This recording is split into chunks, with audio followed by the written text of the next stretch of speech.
Bonjour à toutes, bonjour à tous, bienvenue dans ce premier podcast de luxe. Avec ce podcast, vous pourrez vivre ou revivre les diverses rencontres qui ont lieu au Cinéma Luxe de Caen. Sans transition, on parle de Fabrice, l'acteur de comédie qui est toujours activement recherché par la police. Waouh! Sophie Galibert? Pardon? On était ensemble en 4e, Fabrice. T'as le temps de venir boire quelque chose? Ah oui, plaisir. Incroyable! Fabien. Fabrice. Ouais, super.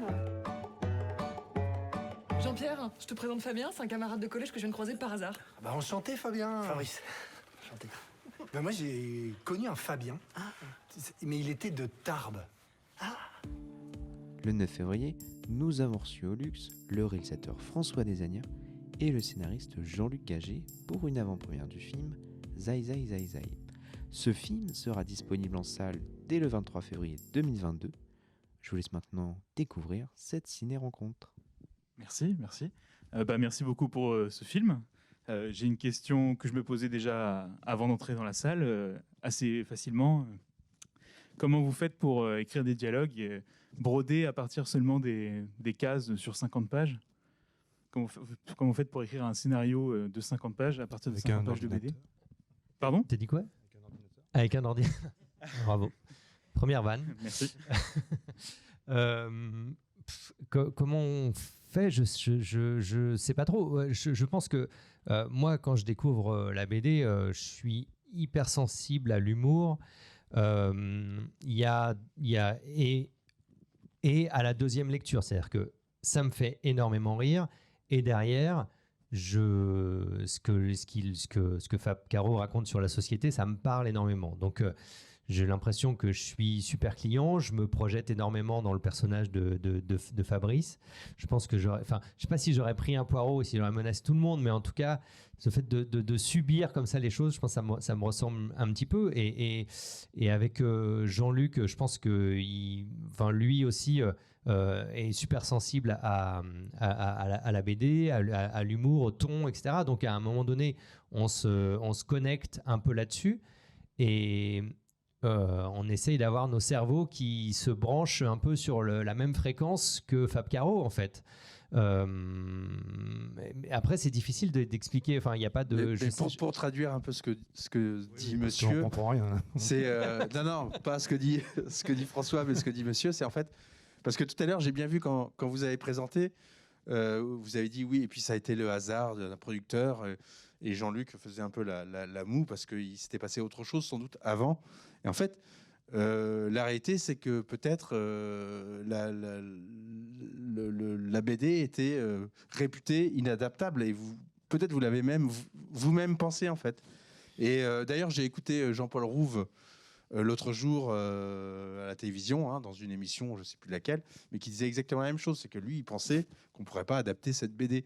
Et il y a un moment, vous avez dû vous dire, mais comment je pourrais adapter ça et comment c'est possible? Et ce que demande monsieur, finalement, c'est comment c'était possible d'adapter au cinéma une œuvre qui se réduit à quelques pages, en fait.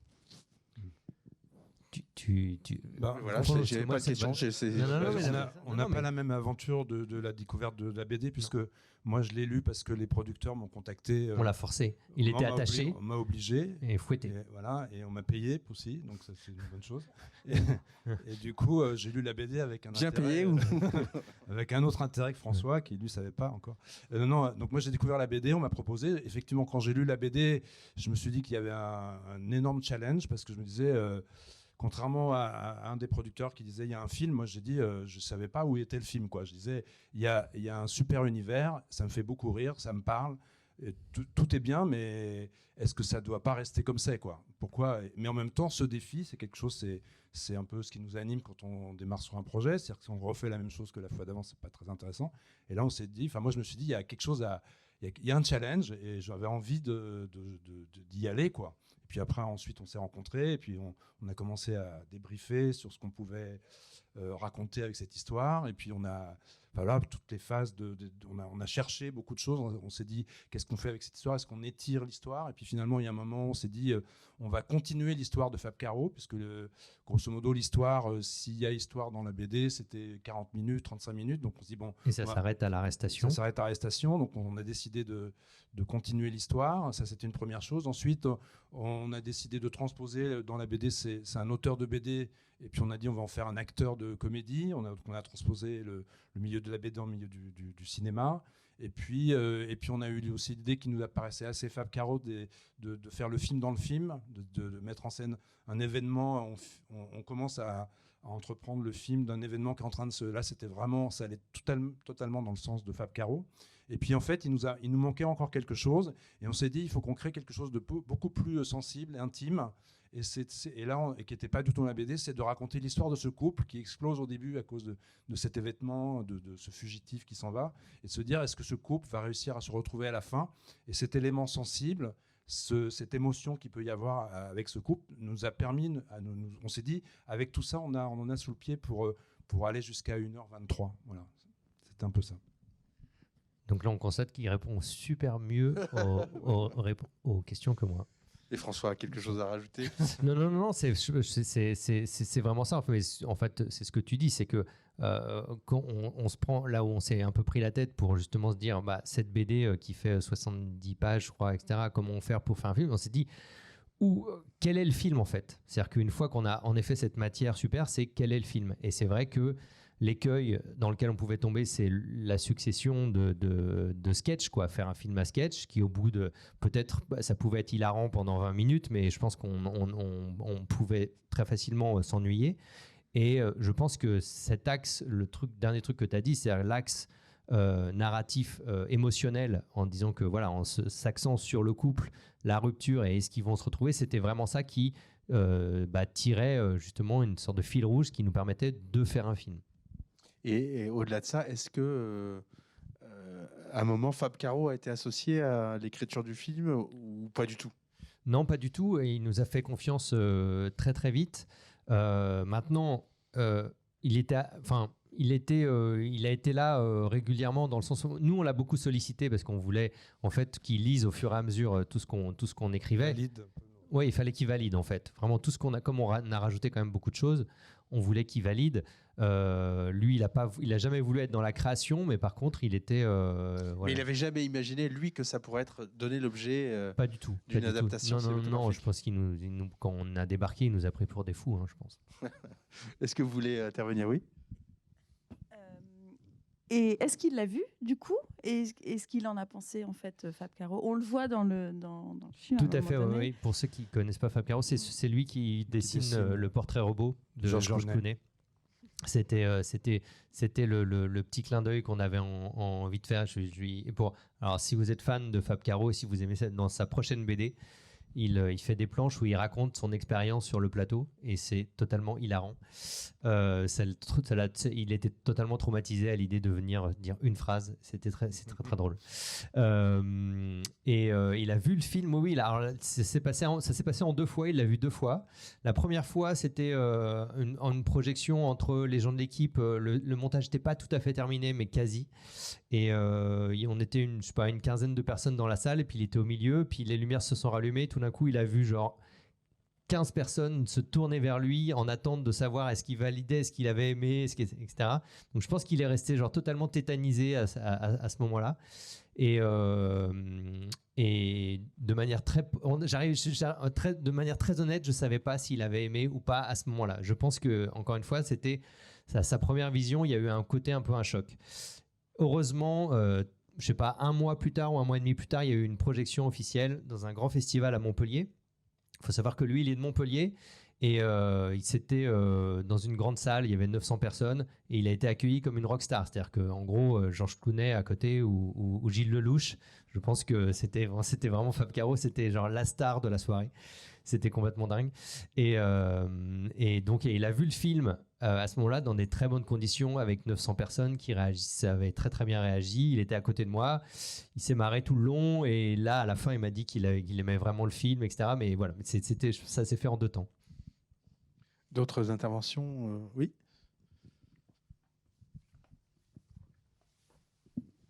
Oui, merci. Merci pour ce bon moment. Pour ceux qui ont la chance, comme moi, d'avoir lu tout ce qu'il a fait avant, après, on sait qu'il y a plein de choses sympas. Est-ce qu'il y a une chance que vous adaptiez un de ces jours, une autre de CBD comme si l'amour s'était aimé ou des choses comme ça? Bah, en fait, c'est-à-dire que, alors moi je vais parler pour moi, après tu parleras pour toi. Oui, j'aime bien parler pour moi. Ouais. En fait, cette expérience-là, elle est tellement incroyable. Moi, je suis très content du film et au-delà de ça, ça m'a ouvert pas mal de perspectives. C'est mon 7e film et il est très très différent de tout ce que j'ai pu faire avant. Et donc, j'ai envie de pérenniser ça d'une manière ou d'une autre. Voilà, comme Fab Caro, qui a jamais voulu faire un Zai Zai Zai Zai 2, il ne s'agira pas de faire un 2 de toute façon, mais voilà, en réflexion pour trouver faire autre chose avec Fab Caro, avec Jean-Luc, enfin avec la même équipe. Oui, on a envie de continuer, en tout cas, ça c'est sûr. Oui, je confirme. Tu confirmes? Mais par rapport à ça, François, c'est un peu ce qu'on se disait tout à l'heure, c'est que finalement vous aviez une filmographie qui ne recevait pas tellement d'écho dans une salle comme le Luxe, et que là, effectivement, j'en souffrais beaucoup d'ailleurs. Oui, on en a parlé. Oui. C'était terrible pour vous de jamais venir ici. Et enfin, on a trouvé l'occasion. Non, mais bref, quand même, on sent qu'effectivement vous êtes passé à autre chose et que vous êtes entouré d'autres gens en fait, et notamment Jean-Luc. Alors Jean-Luc Gagé, pour que vous, si vous ne le savez pas, c'est le scénariste de beaucoup de films de Solveig Hanspag et de Blandine Lenoir, des réalisatrices qu'on a toujours montré ici au Luxe. Et donc, effectivement, vous êtes passé à autre chose et on le sent bien. Et enfin, moi, quand j'ai découvert le film, j'étais très agréablement surpris. Et on espère effectivement que ça va continuer sur cette ligne. C'était un compliment que j'étais en train de faire. Hein. Merci beaucoup, merci. Moi, je ne sais pas si vous voulez réagir par rapport à ça, mais c'est vrai que c'était pas l'équipe habituelle que vous avez, en fait. Non, c'est pas l'équipe habituelle. D'ailleurs, on a fait exprès. Il y a plein. Enfin, voilà. L'idée, c'était vraiment, notamment, de sortir de ma zone de confort, et je l'ai fait en travaillant avec plein de nouvelles personnes. Ouais. Qui veut intervenir dans la salle, n'hésitez pas. Putain, ça partait hyper bien. Il y a eu des mains aussi, puis là, il y a deux d'un coup là. On a eu peur. On a eu un petit moment. Alors, je commence par qui? Dites-moi. Par là. C'était vraiment pour sauver l'ambiance. Merci beaucoup.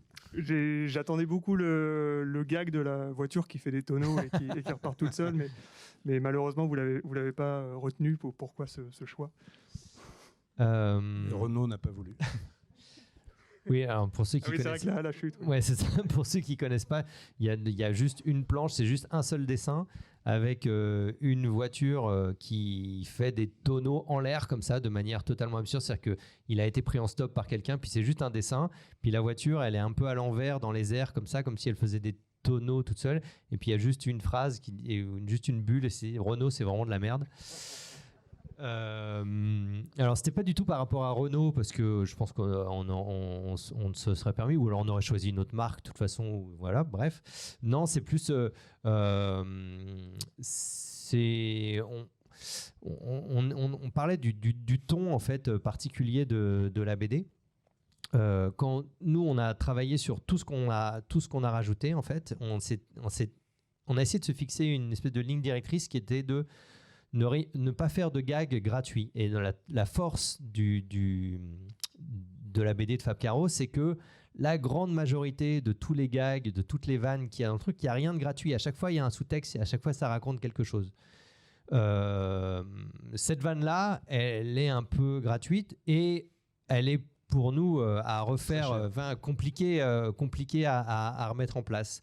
Et c'est vrai que dans tout notre travail d'adaptation, en fait, ce qu'on disait tout à l'heure, donc on a créé ce fil narratif avec le couple, l'histoire du couple, et on avait ce squelette-là, et puis après on a pris toutes les pages de la BD et on a quasiment tout mis, à peu de choses près, comme ça qu'on a placé un peu comme un puzzle dans notre scénario, en fait, pour essayer d'être le plus cohérent possible.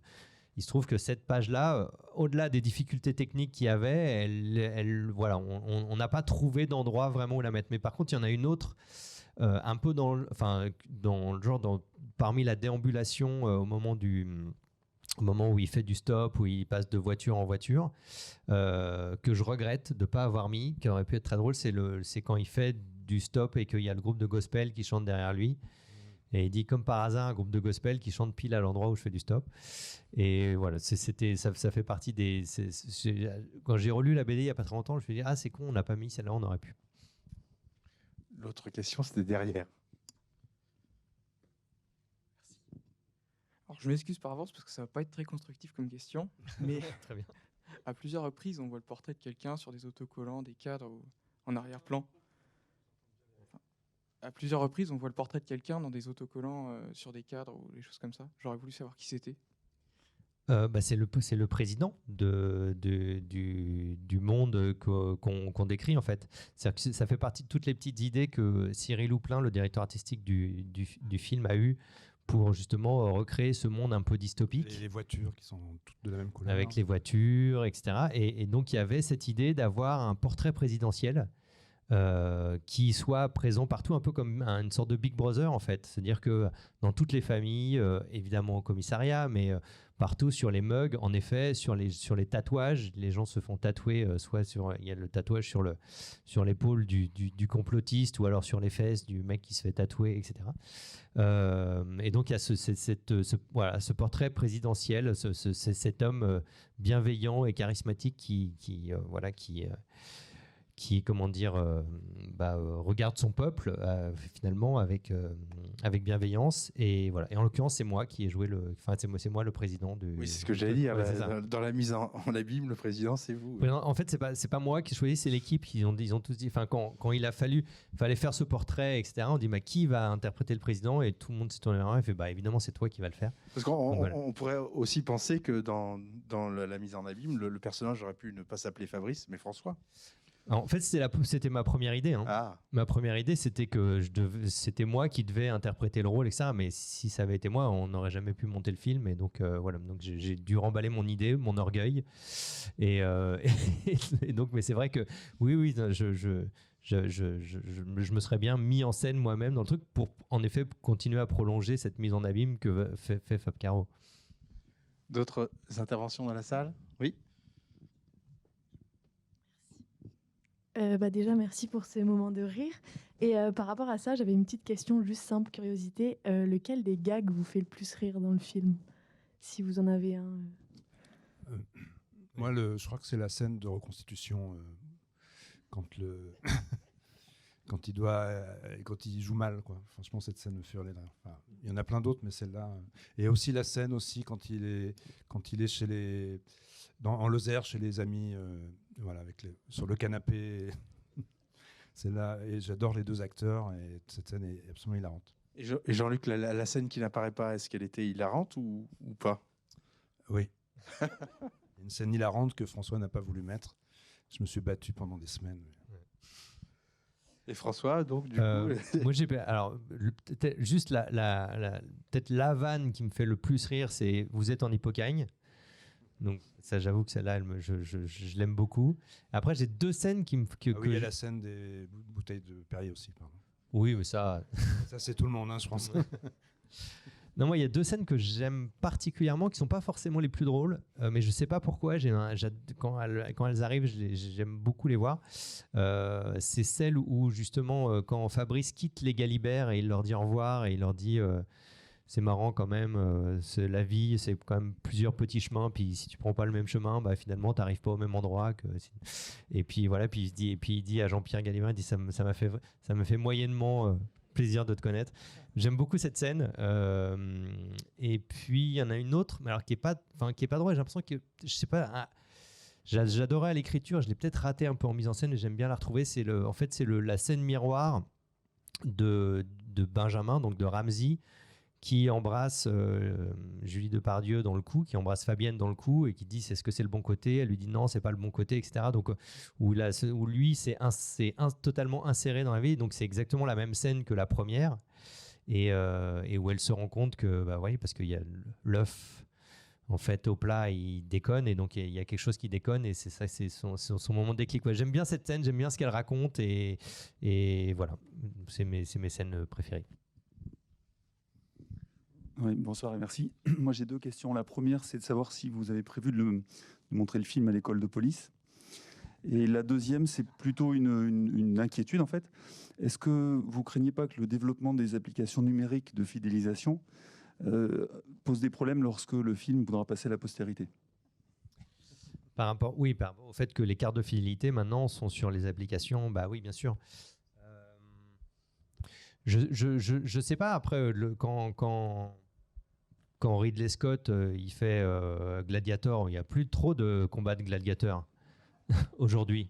Et pourtant, je ne sais pas si mon exemple était très très bon. Ouais, c'est très bien. Non, oui, bien sûr. De Fight toute Club, façon, quand même. Fight Club. Fight Club.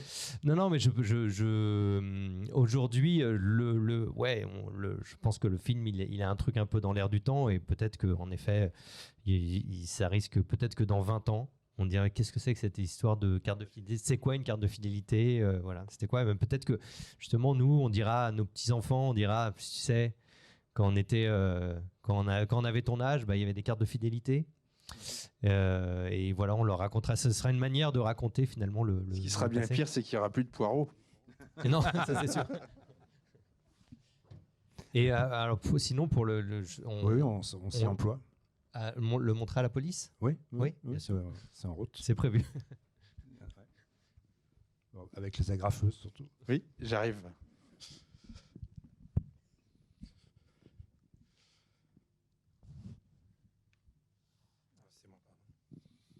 Bonjour. C'est une question peut-être un peu plus technique. J'ai adoré la scène de la reconstitution. J'ai vraiment trouvé ça extraordinaire. J'aurais juste, techniquement, il vous faut combien de temps pour faire une scène comme ça ? Parce que les acteurs jouent mal, et je pense que c'est ce qui est le plus dur, de déjouer. Bien jouer mal. Oui, c'est ça, c'est formidable, ils le font très très bien. Donc c'était ça, une durée, si vous faites ça une demi-journée, j'ai aucune idée. Alors moi j'essaie de me souvenir, parce que on a tourné ce film il y a 17 ans déjà, donc... non, mais c'est vrai, on a tourné ce film avant le premier confinement, donc ça commence à dater déjà un petit peu. Je sais plus combien de temps on a mis je dirais que pour tourner cette scène, il y a une demi-journée de tournage. À mon avis, il y a bien 4 heures. 4 heures, peut-être un peu plus. J'ai eu la chance de pouvoir faire des répétitions avec les comédiens. Et puis... il se trouve que la scène où vraiment Jean-Paul il coach le comédien, c'est un truc qu'on a rajouté un tout petit peu au dernier moment. C'est une proposition de Jean-Paul en fait, parce que on savait qu'il jouait. On avait écrit la scène où il jouait mal, mais on n'était pas allé, on n'avait pas tiré le fil. Et c'est Jean-Paul qui avait dit et si justement, comme il est comédien, on lui demande de coacher le vigile. Et donc c'est lui qui a rajouté ça. Donc ça c'était un peu improvisé sur le moment. On a fait plusieurs prises. Mais voilà, en gros 4 heures. Mais après, il se trouve que le comédien qui joue le vigile, qui s'appelle Marc Rizzo, il est juste exceptionnel et en effet, il joue très bien mal. Mais et ce qu'il fait est vraiment pas facile. C'est hyper dur de mal bien jouer, ou de bien jouer mal. D'ailleurs, s'il était venu ici, on lui aurait demandé de faire la roulade. Alors, il l'a fait. Lundi soir, il y avait une projection. Quelqu'un lui a demandé et il a refusé. Ouais. Il a refusé. Il a refusé parce qu'en fait, il dit en fait quoi qu'il dans le film, il rate toutes ces roulades arrière de toute façon. D'ailleurs, il regarde un tuto à un moment donné. Il dit comment bien réussir une roulade arrière. Quelqu'un d'autre veut intervenir ? Sinon, on peut en attendant. Ah bon, allez-y. Je reviendrai sur mon idée. Oui, bonsoir. Moi, j'ai entendu. Quelqu'un m'a dit qu'il avait vu une pièce sur Zai Zai Zai Zai à Toulouse. Donc, je voulais savoir si vous étiez au courant et puis s'il y avait eu des rapports entre les deux équipes. Alors oui, il y a eu plus d'une pièce. Plusieurs pièces, oui. Ouais, il y a eu plusieurs adaptations. Mais on n'en a vu aucune. Et on n'en a vu aucune. Alors moi, je sais que je voulais pas en voir, notamment parce que j'avais peur enfin, je voulais pas me faire polluer par justement une musique. C'est très particulier. Il faut vraiment trouver le ton du jeu, des comédiens, etc. Et forcément, une pièce de théâtre, il y a une adaptation aussi. Et donc moi, j'avais vraiment pas envie de voir des choses parce que j'avais peur de voir des choses qui allaient me plaire et que j'allais devoir m'empêcher de les utiliser puisque c'était un autre metteur en scène qui avait eu l'idée. Donc j'avais pas envie de ça, et donc je n'ai vu aucune. J'ai juste vu, mais après le tournage, une lecture vivante par Nicolas et Bruno qui font une lecture vivante. Donc ils font une lecture de la BD. Alors, je sais pas si vous voyez qui c'est, Nicolas et Bruno. C'est deux réalisateurs qui faisaient un module sur Canal qui s'appelait Messages à caractère informatif. Et donc voilà, ils sont très drôles, mais ils prennent des voix un peu particulières, etc. Donc là, ils réinterprètent complètement Zai Zai Zai Zai. C'est pas du tout comme nous on a pu le faire. Mais voilà, c'est aussi pour dire qu'il y a eu pas mal d'interprétations. Il y a eu une adaptation aussi sur Canal+ d'une autre BD qui s'appelait Plus qu'hier, moins que demain. Ouais. Qui étaient des planches avaient été. Et là, ils avaient mis des acteurs devant des planches de BD, quoi. C'était pas mal. J'ai cru que tu allais dire c'était pas terrible. Quelqu'un d'autre? Non, parce que sinon, on pouvait aussi revenir sur les comédiens. Je reviens vers vous après. Parce que Marc Rizzo, on est fan, nous, ici au Luxe. Mais évidemment, tous les autres aussi sont étonnants. Et est-ce que ça a été compliqué de convaincre Jean-Paul Rouve de partir dans cette aventure? Ou il l'a fait spontanément Parce que vous n'aviez pas travaillé avec lui avant? Non, mais on se connaît. En fait, on se connaissait depuis longtemps. Ça faisait longtemps qu'on parlait de faire des choses ensemble. On partage plein de références en commun. Et puis voilà, puis ça arrive. Moi, je cours pas mal et je passe souvent devant chez lui. Et puis quand il est là, il me dit viens boire un café, etc. Du coup, on parle de projets, etc. Il y a quelques années, on avait un projet en commun qui ne s'est pas fait. Et donc voilà, ça faisait un moment que je savais que je voulais travailler avec lui.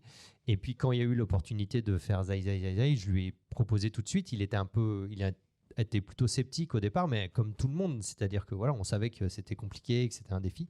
Puis on lui a présenté, puis après on est même allé avec Jean-Luc, on est allé chez lui, on a retravaillé un peu sur le script ensemble, on a écouté tout ce qu'il nous disait, mais je pense qu'il y a une filiation un peu naturelle entre tout ce qu'il a pu faire avec les Robins des Bois, etc., et l'univers de Fab Caro. Où je me disais qu'il y avait que je pense que ça allait lui parler, et c'est le cas. Ça allait de soi, oui. Et comme on est dans les comédiens et qu'on parlait de la police tout à l'heure, il y a un personnage quand même étonnant, c'est Yolande Moreau dans son rôle. Comment vous avez pensé à elle comme commissaire de police?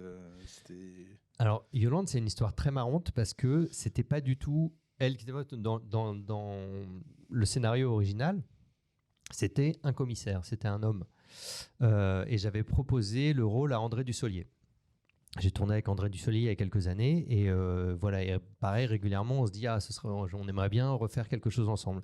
Il y avait ce rôle de commissaire complètement farfelu qui nous faisait beaucoup rire, et le flegme d'André, enfin là-dedans j'étais sûr qu'il y avait un truc, et puis il l'a lu, il a tout de suite dit oui, il était à fond, il avait très très envie. Et puis juste avant notre tournage, il devait finir un tournage de série télé, il faisait une série d'espionnage. Dont je ne me souviens plus le titre, mais cette série, le tournage a commencé à glisser, à prendre du retard, etc. Et plus il prenait du retard, plus nous on était en danger pour notre tournage à nous qui ne bougeait pas. Et plus ça allait, plus on avait peur que ça allait plus pouvoir être possible d'avoir André avec nous sur le plateau. Et puis ce qui devait arriva. En effet, à un moment donné, c'était plus possible. Il était coincé au Maroc, il pouvait plus tourner avec nous. Il fallait qu'on change notre fusil d'épaule. Et André, il me dit, s'il te plaît, il était hyper malheureux, moi aussi, mais il dit s'il te plaît, ne me remplace pas par, je ne citerai aucun nom, qu'il m'a dit. Mais imaginez à peu près les comédiens de sa génération. Et donc voilà, il m'en a cité 3-4 de ses rivaux. Et il ne voulait pas être remplacé par eux. Et c'est vrai que bon, moi j'avais un peu du mal à me dire, putain, si c'est pas André, qui ça peut être, etc. Et donc on a décidé de complètement changer notre fusil d'épaule. On s'est dit, mais si c'était justement pas un commissaire, mais une commissaire. Et à ce moment-là, quand on a commencé à réfléchir, tout de suite le nom de Yolande est apparu. Parce que voilà, il y avait une évidence. Alors, on parlait de filiation tout à l'heure entre les Robin des Bois et l'univers de Fab Caro. Pour le coup, Yolande, c'est vraiment l'univers des Deschiens, qui aussi, il y a aussi clairement une filiation aussi avec l'univers de Fab Caro. Et donc voilà, et du coup, André était ravi que ce soit Yolande qui le remplace. Plutôt que, et est-ce que vous parlez de filiation, est-ce que vous trouvez une filiation avec d'autres cinéastes actuels, ou vous pensez que c'est vraiment un cinéma totalement à part? Parce que nous, quand on découvre ça, on pense à Dupieux, par exemple, pour le côté absurde. Alors moi, en cinéaste français actuel, il y a Dupieux, il y a Antonin Perret-Jadco, Jean-Christophe Meurice qui vient de faire Orange Sanguine, oui. Voilà, qui sont des cinéastes. Alors je voudrais pas paraître prétentieux en disant ça, mais moi c'est des cinémas que j'adore. Antonin Perret-Jadco, j'adore. Dupieux, j'adore. Jean-Christophe Meurice, j'adore. Mais c'est vrai qu'avec Zai Zai Zai, pour moi il y avait cette filiation, mais j'avais l'ambition que ce soit un tout petit peu plus grand public que ces cinémas. Alors presque aussi parce que je viens de là aussi. Et puis parce que j'avais la sensation qu'il y avait possibilité d'ouvrir un tout petit peu plus. Et donc, mais il y a une vraie filiation avec tous ces cinéastes, oui, c'est sûr. Il y avait, je crois, quelqu'un qui voulait intervenir juste devant, c'est ça, oui. Bonsoir. Bonsoir. Il a été fait plusieurs fois mention d'une scène coupée. Vous l'avez crédité dans le générique des acteurs qui ont été coupés au montage. Donc manifestement, il y a un lore autour d'une scène coupée. C'était quoi cette scène coupée? Et en plus, vous avez évoqué vos regrets Alors là, c'est vrai que si vous avez vraiment envie qu'on passe une mauvaise soirée tous les deux, que vous revenez encore sur cette histoire qui a failli gâcher une amitié. Ouais. On est réconciliés, donc on ne veut pas en parler. Non, il y a eu forcément il y a eu deux, trois scènes. Alors la scène coupée, en l'occurrence, dont toi qui te rend très très malheureux, c'est une scène qui était la scène de séparation entre Benjamin et Fabienne. Après la scène du tribunal. Après la scène du tribunal, à la toute fin du film, il y avait donc Fabienne qui se rendait compte qu'elle allait revenir. Elle quittait Benjamin pour revenir vers Fabrice, et elle le disait à Benjamin, à Ramzy dans un taxi. Et Ramzy était tellement dans son rôle qu'il trouvait ça génial, en fait. Il trouvait ça génial de se faire larguer, et il dit super, etc. Et il prenait des notes, il continuait à prendre des notes et tout. Il était complètement dans son rôle. Et elle disait mais non, c'est vrai. Elle disait non, mais je te jure, je te largue, etc. Il fait putain, c'est super, mais ouais, génial, etc. Bref. Et donc voilà. Et cette scène, en fait, ça fait mal. Ouais, elle était plutôt pas mal, mais la manière dont elle était placée dans la narration, elle coupait un tout petit peu l'élan d'émotion qu'il y a sur la fin. En fait, à la fin du tribunal, il se court après, il se rattrape, etc. Quoi. On n'est pas du tout d'accord là-dessus. Mais tu vas donner ton point de vue après. Moi, je finis. Ouais. Donc, moi, je trouvais qu'elle coupait un peu, justement, l'élan final. Même si elle était drôle, souvent on coupe pas des scènes parce qu'elles sont ratées, on coupe des scènes parce que ça a plus de cohérence sur. Et il y a une deuxième scène qu'on a coupée, qui est une scène dans la prison où on voyait donc du coup Fabrice qui était emprisonné, et il avait deux donc collègues de, comment on dit, des co-détenus, voilà. Il avait deux co-détenus à l'air un peu patibulaire qui s'avéraient être en fait des très grands critiques de cinéma. et qui donc du coup évoquait, Analysait son cinéma, analysait sa son carrière. cinéma et sa carrière, etc. Et cette scène, elle était plutôt très marrante aussi, mais pareil, dans l'énergie de la fin, on a décidé de la couper. Souvent, c'est vraiment des trucs de rythme, c'est pour pas. Il y a des moments où même si les scènes sont bonnes, on les enlève parce que on se dit ah bah ouais, mais cet enchaînement il est meilleur, et etc. Mais ça aurait pu faire partie de la promotion du film. En fait, je le dis à Pauline. Ouais. C'est voilà, on met des scènes comme ça. Ça est déjà arrivé hein, dans l'histoire du cinéma. On met des scènes qui ne sont pas dans le film. Et voilà, ouais, c'est un concept que je vous propose pour qu'on puisse Mais les voir, quoi. Alors même si on fait plus beaucoup, enfin même si les DVD on part ici, on en vend moins. C'est-à-dire, on en vend moins beaucoup, mais cette phrase ne veut rien dire. Mais on vend moins de DVD, on les mettra quand même et ce seront dans les scènes coupées. Mais toi, tu voulais évoquer ton déchirement. Non, j'ai pas plus très envie. Non, mais Jean-Luc, il n'était pas d'accord. Il adorait cette scène de séparation à la fin et il voulait qu'on la garde, etc. Oui, je trouvais que ça bouclait l'histoire avec Benjamin. Et puis j'avais un truc par rapport à la fin. Je trouvais qu'il y en avait un qui arrivait après l'autre. Et du coup, le fait qu'il soit dans le taxi, ça expliquait le fait qu'elle arrive après lui, etc. Finalement, tu es assez terre à terre, en fait. Tu as besoin de... Oui. Ouais. Vous avez d'autres suggestions, remarques? N'hésitez pas, hein. Même à dire du mal. Oui, ça c'est... Éventuellement. Ouais. Enfin, ce serait dommage de finir là-dessus, mais bon. Non. Si y a quelque chose de mal qui est dit, on rebondira après. Non, mais alors peut-être il faudrait parler de cette scène finale qui est assez étonnante. Comment vous l'avez mise en œuvre, comment vous l'avez choisie, Là, je parle de la chanson. C'est pas tout à fait la scène finale. Oui, c'est pas tout à fait la scène finale, mais ça arrive à la fin quand même. Ça arrive vers la fin. Mais donc c'est une collaboration avec Benjamin Biolay. Comment c'est arrivé en fait C'est arrivé. Alors, Benjamin Biolay, c'est une idée de Jean-Paul Rouve quand on se disait. Alors, moi, je m'attache énormément à tout ce qui est musical dans un film. J'adore ça, la musique. Et donc voilà, depuis mon premier film où dans Michael Youn et Alphonse Brown et chante Alphonse Brown et on en a fait une chanson qui est devenue un tube. C'était très important qu'il y ait un truc que la chanson soit marque, quoi, soit forte. Et donc là, on avait pareil, on avait une chanson, on avait envie que ça marche très bien. Et donc pour que ça marche bien, il fallait un grand compositeur. Donc Jean-Paul évoque Benjamin Biolay. On a une chef costumière qui est une de ses meilleures amies, donc elle a son téléphone. On dit on va appeler Benjamin. Ok, on appelle Benjamin. C'était au tout début, le tournage venait à peine de démarrer et on était censé tourner cette scène à la fin du tournage. Elle me passe Benjamin Biolay, très sympa. La chanson n'était pas encore écrite. Non, pas du tout. Donc je lui explique ce qu'on veut faire. J'ai la chance, il connaît Fab Caro, il connaît la BD, il trouve ça super, ça l'éclate et tout. Oui, bien sûr, génial, on va le faire. Et à partir de ce moment-là, genre plus de son, plus d'images, plus de nouvelles de Benjamin Biolay. Et le tournage approche. Et donc heureusement, notre chef costumière Charlotte Bétaillol me dit ne t'inquiète pas, si Benjamin t'a dit qu'il allait le faire, il va le faire, etc. Sauf qu'il était reparti en Argentine, il n'était plus joignable, je savais pas ce qui se passait. Surtout moi j'étais persuadé qu'à un moment donné j'allais m'asseoir à une table avec Benjamin Biolay, qu'on allait discuter de la chanson, de ce qu'on allait faire, des références, écouter des musiques, écrire des paroles ensemble, etc.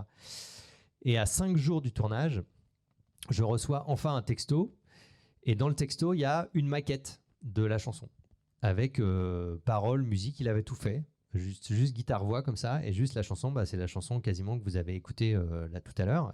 Il avait vraiment tout fait. Donc évidemment soulagement, branle-bas de combat, il fallait envoyer la chanson à tout le monde qui allait venir 3 ou 4 jours plus tard pour la tourner en studio.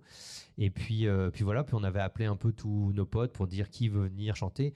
Encore une fois, la chance que j'ai eue, mais c'est une chance que j'ai eue sur tous les comédiens quasiment, c'est que tout le monde connaissait Fab Caro, tout le monde connaissait la BD, ça les faisait vraiment marrer, donc ils sont venus vraiment avec beaucoup de plaisir juste pour s'amuser une après-midi pour chanter cette chanson. Et Voilà, j'ai la chance d'avoir un Benjamin Biolay qui était absolument un génie, qui a fait cette chanson en je ne sais pas combien de temps. Ça se trouve, il a fait ça en 2 heures, juste avant de me l'envoyer. Je sais pas, le mec est dingue.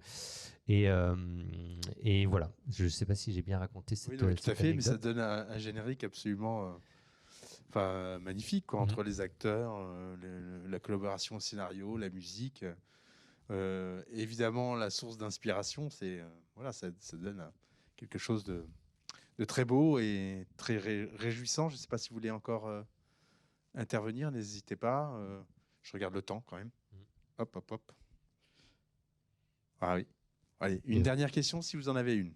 Sinon, on peut arrêter là et se retrouver dans le hall. Oui, donc, hein Bah non, voilà. Tout on va reste bien. sur cette note positive. Bah, bien sûr. Vous avez peut-être quelque chose à rajouter? Non, merci. Enfin voilà, Oui, merci merci. beaucoup. C'est toujours super émouvant de se Vous ne voulez retrouver. pas leur dire que le film sort le Ah, 23 le film février sort le 23 février. et qu'ils vous en parlent autour d'eux. C'est ça. Alors, c'est vrai que il y a, comme disait monsieur, on voit le portrait du président. Dans le film, il y a plein de détails. Je suis sûr que vous êtes passé à côté de plein de trucs. Oui, c'est un film, il faut voir plusieurs fois. Et donc, il faut le voir plusieurs 5 fois. Faut le fois, voir. au moins. Oui, c'est ça. Oui, 4, 5 fois. 4, 5 fois. Au bout de la 5e, je pense que c'est. Donc voilà, à partir du 23 février, vous pouvez. Et à quand il revenir sera le voir. Colux Mm. Attention, donc parlez-en bien autour de vous et c'est ici que ça se passe. Non, mais Et- merci beaucoup d'être tous là. Voilà, c'est toujours Merci à super vous. émouvant de voir une salle avec plein de gens. Donc, monsieur, peut-être le mot de la fin pour monsieur. Oui. Ah. Ah. Hein Attendez.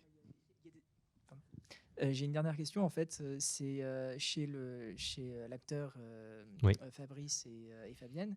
Mm. Il y a des affiches 7, 2000, 7, je sais pas quoi, partout dans chaque pièce quasiment, je crois. Vous l'avez vu plusieurs fois. Vous.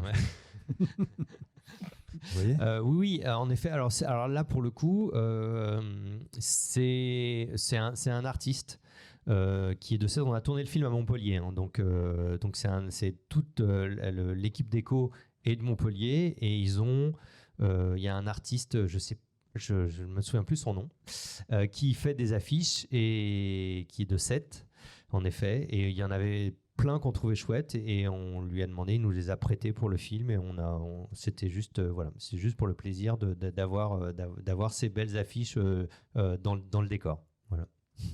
Eh bien, écoutez. Non, il n'y a pas de signification sur ces affiches-là. Merci François, merci Jean-Luc. Merci à vous tous. Et évidemment, on croise les doigts pour la sortie du film. Merci d'avoir écouté ce premier podcast de luxe. N'hésitez pas à suivre notre actualité sur Facebook et Instagram pour vous aussi pouvoir participer en live à ces rencontres cinéma.